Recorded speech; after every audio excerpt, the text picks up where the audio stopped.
Hello दोस्तों, नमस्कार। आपका स्वागत है बोर्ड एग्ज़ाम 24 में। तो ये आज हम लोग पढ़ने जा रहे हैं कक्षा 10 जीव विज्ञान के अध्याय 7 और ये लेक्चर 1 होने जा रहा है नियंत्रण एवं समन्वय। और मैं आपका डॉक्टर संजीत सर। आगे बढ़ते हैं हम लोग आगे इस लेक्चर में।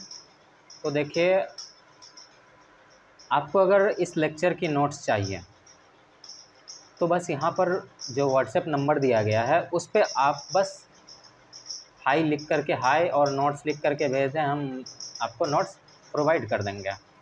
आप हमारे इंस्टाग्राम को फॉलो कर सकते हैं @board exam 24। तो याद रहे, हम लोग बोर्ड एग्ज़ाम की तैयारी कर रहे हैं और हिंदी मीडियम है, तो बेझिझक आप फॉलो कर सकते हैं इसको।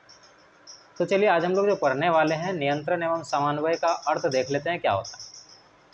तो ये पढ़ने से पहले यहाँ जो दिया गया है, इस शब्द को पढ़ने से पहले हम आपको बता दें कि हम लोग में ढेर सारे प्रक्रिया चलते रहती हैं।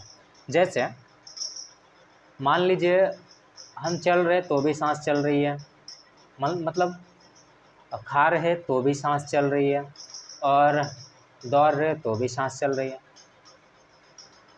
ये सब चीज़ आप देख रहे हैं।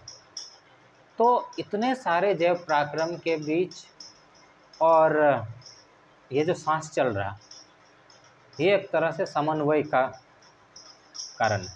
ये क्या है? समन्वय, यानी कोऑर्डिनेटेड है। इस चैप्टर को, इस अध्याय को अगर अंग्रेजी में समझने का कोशिश करें तो इसको हम कहते हैं कंट्रोल एंड कोऑर्डिनेशन। कंट्रोल लिखा जाए, कंट्रोल एंड कोऑर्डिनेशन।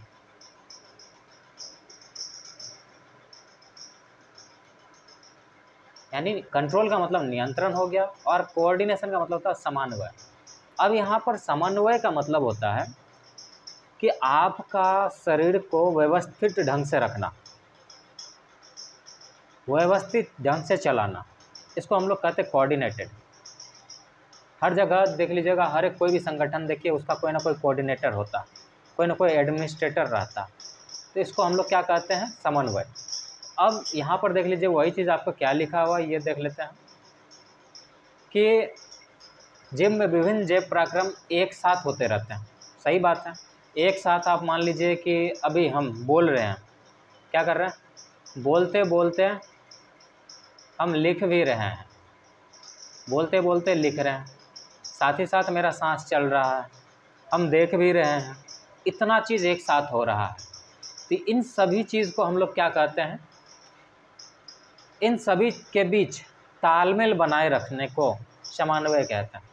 सब चीज़ जो हो रहा है मेरे सोचे हुए अनुसार हो रहा है, मैं जो सोच रहा हूँ उसके अनुसार हो रहा है। और इस चीज़ को कंट्रोल, इस चीज़ में तालमेल कौन बना के रखता है? जो तालमेल बना के रखता है, इस प्रक्रिया को हम लोग क्या कहते हैं? समन्वय कहते हैं। अब इस संबंध को स्थापित करने के लिए जो व्यवस्था होती है, उसके लिए नियंत्रण की आवश्यकता होती है। अब हमारे शरीर में ढेर सारे सिस्टम्स हैं, सभी एक समय पे काम कर रहे होते हैं। अब हम बोल रहे हैं, हम अभी बोल रहे हैं, मेरा सांस चल रहा है, हमारा हृदय का मतलब हृदय में जो है ब्लड का प्यूरिफिकेशन हो रहा है ना, रक्तचाप चल रही है, और साथ ही साथ बहुत सारी चीज़ चल रही है। तो ये सब चीज़ को नियंत्रण करना भी ज़रूरी होता है ना, कि कितना अब हार्ट बीट चल रहा है मेरा, कितना स्पीड में चलना चाहिए। हार्ट बीट कितना स्पीड में चलना चाहिए, उस चीज़ को जो कंट्रोल कर रहा है, मतलब हम लोग का जो हर एक क्रिया को कंट्रोल करता, उस प्रक्रिया को हम क्या कहते हैं? नियंत्रण कहते हैं। यानी इस संबंध को स्थापित करने, यानी कि सभी जैव पराक्रम एक साथ हो रहा, उसको स्थापित करने के लिए, व्यवस्थित ढंग से होने के लिए जो जिसकी आवश्यकता होती है, उसको हम लोग कहते हैं नियंत्रण। समझे? तो चलिए हम लोग आगे देखते हैं। अब उद्दीपन के बारे में बात करते हैं। पर्यावरण में हो रहे परिवर्तन जिसके अनुरूप सजीव अनुक्रिया करते हैं, उद्दीपन कहलाता है। जैसे कि प्रकाश, ऊष्मा, ठंड, ध्वनि, सुगंध, स्पर्श आदि। पौधे एवं जीव जंतु अलग अलग प्रकार के उद्दीपन के प्रति अनुक्रिया करते हैं। अब मान लीजिए आपका आँख पे एक बार टॉर्च जला दिया जाए, आप क्या कीजिएगा? आँख बंद कीजिएगा। गरम बर्तन पे मान लीजिए आपका हाथ सटा दिया जाए, आप क्या कीजिएगा? वहाँ से हाथ हटाइएगा। तो ये आप अनुक्रिया दिखाए आपके आसपास हुए परिवर्तन के अनुसार से, इसे हम क्या कहते हैं? उद्दीपन कहते हैं। तो समझ में आ रहा? अब पौधों में देखिएगा कि मतलब देखिएगा कि पौधा को अगर प्रकाश इधर से मिल रहा होता, सूर्य प्रकाश मान लीजिए इधर से मिल रहा होता, तो पौधा देख लीजिएगा इधर लग जाता, इधर झुक जाता। इसका मतलब ये हुआ कि ये उद्दीपन हुआ पौधा का, ये पौधा में उद्दीपन शो किया, यानी मूवमेंट शो किया। उद्दीपन को हम मूवमेंट कह सकते हैं। क्या शो किया? मूवमेंट शो किया। तो चलिए हम लोग आगे देखते हैं। जंतुओं में नियंत्रण एवं समन्वय। हम लोगों ने इंट्रोडक्शन पार्ट को देख लिया, अब नियंत्रण एवं समन्वय को देखते हैं। सभी जंतुओं में दो मुख्य तंत्र द्वारा किया जाता। सभी जंतुओं में जंतुओं में नियंत्रण एवं समन्वय पढ़ने जा रहे हैं हम लोग, जिसमें हम ये बताना चाह रहे हैं कि सभी जंतुओं में दो मुख्य तंत्रों द्वारा किया जाता है। क्या? जैसे तंत्रिका तंत्र होता है और अंतस्रावी तंत्र होता है। तंत्रिका तंत्र यानी जिसको हम लोग अंग्रेजी में न्यूरॉन कहते हैं। न्यूरॉन आपका वो काम करता, मान लीजिए कोई यहाँ पर एक थप्पड़ लगाया और इसका मैसेज दिमाग तक गया और आपको दर्द हुआ, तो ये तंत्रिका तंत्र ये मैसेज को लेकर के गया, जिसके वजह से आपको दर्द हुआ। ये जाकर के ब्रेन को बताया, आपका ब्रेन को बताया जाकर के कि मस्तिष्क को बताया कि भाई किसी ने मारा है और वहाँ पर चोट लगा, तो वहाँ पर दर्द होना शुरू हो गया। और अंतस्रावी तंत्र जो होता है ये आपका क्या करता है? कोई भी चीज़ को सीक्रेट करता, निकालता है। जैसे आमाशय में क्या होता है? HCl निकलता है ना, HCl, पेप्सिन, ये सब चीज़ निकलता। आपके मुंह में जितने भी ग्रंथि, तो अंतःस्रावी तंत्र क्या में आ जाता आपका? क्या इसमें ग्रंथि आ जाता। इसमें क्या आता? ग्रंथि। जैसे कि पिट्यूटरी ग्लैंड जो है, पिट्यूटरी ग्रंथि जो है वो क्या करता है? आपका ग्रोथ हार्मोन को निकालता है, वृद्धि हार्मोन को निकालता है।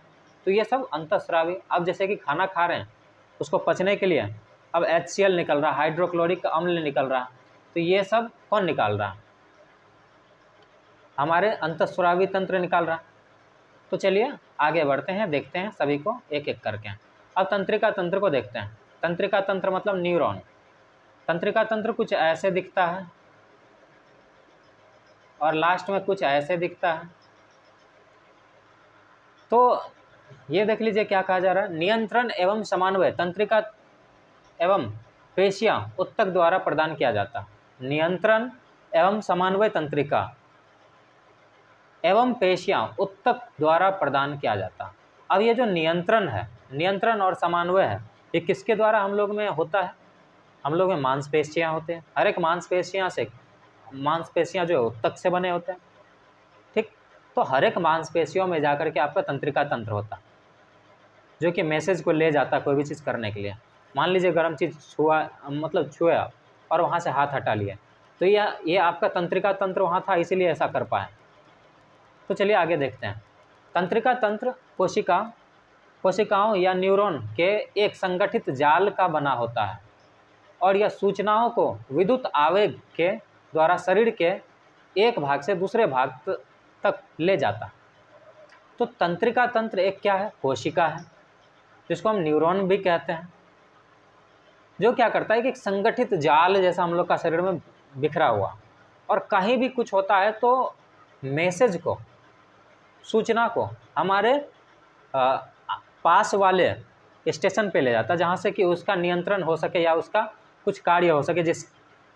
अब मान लीजिए जैसे कांटा चुभा, तो कांटा चुभा और ये मैसेज तुरंत आपका कहाँ पर गया? ब्रेन को गया, और ब्रेन ने तुरंत उसको क्या बोला? वहाँ से पैर हटाओ। तो ये मैसेज किस रूप में जाता है? विद्युत आवेग के तौर पर। तो यही कहा जा रहा है कि एक तंत्रिका तंत्र जो है आपका, यानी न्यूरॉन सेल्स जो है, ये क्या होता है कि जाल के जैसे पूरा शरीर में बिखरा होता है, और कहीं भी कुछ हो तो विद्युत वेग द्वारा उसको, आवेग द्वारा उसको पहुंचा दिया जाता, उस मैसेज को ब्रेन तक यानी मस्तिष्क तक पहुंचा दिया जाता। तो चलिए हम लोग आगे देखते हैं। अब ग्राही तंत्रिका कोशिका के विशिष्टीकृत सिरे होते हैं जो वातावरण से सूचनाओं का पता लगाते हैं। ये ग्राही हमारी ज्ञान इंद्रियों में स्थित होते हैं। उदाहरण, कान में सुनना, शरीर का संतुलन, आँख में प्रकाशग्राही यानी देखना, त्वचा में तापग्राही गर्म एवं ठंडा स्पर्श, नाक में घृणाग्राही गंध का पता लगाना, जीभ में रस संवेदी ग्राही यानी स्वाद का पता लगा। तो अब आप यहाँ पर एक देख लीजिए, ग्राही के बारे में हम लोग जो पढ़ रहे हैं, तो ग्राही एक क्या है? एक तंत्रिका कोशिका है।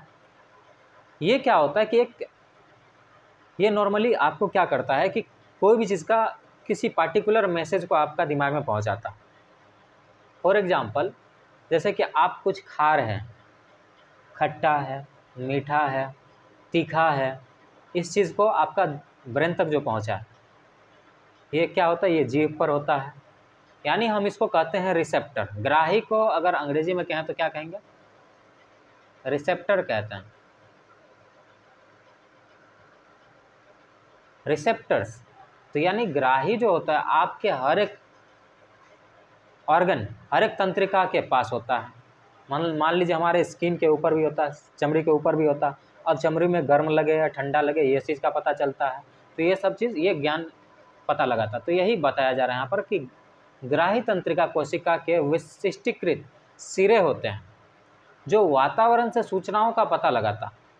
इसका सिरा क्या करता है कि वातावरण से सूचना को कलेक्ट करता, पता लगाता। ये ग्राही हमारी ज्ञान इंद्रियों में स्थित होते हैं। कहाँ होते हैं? हमारे ज्ञान इंद्रियों, यानी कि सेंस ऑर्गन में। कहाँ होता है? ये सेंस ऑर्गन में आपका स्थापित होता है। ठीक है ना? जैसे देख लेते हैं, आप कान से सुनते हैं, आँख से देखते हैं, और त्वचा में क्या करते हैं? त्वचा से, यानी कि त्वचा मतलब चमड़ी से आपको ठंडा गर्म का पता चलता। नाक से कोई चीज़ का सुगंध अच्छा है या ख़राब है ये पता चलता। अगर क्लास में कोई छोड़ दे तो वो भी पता चलता है।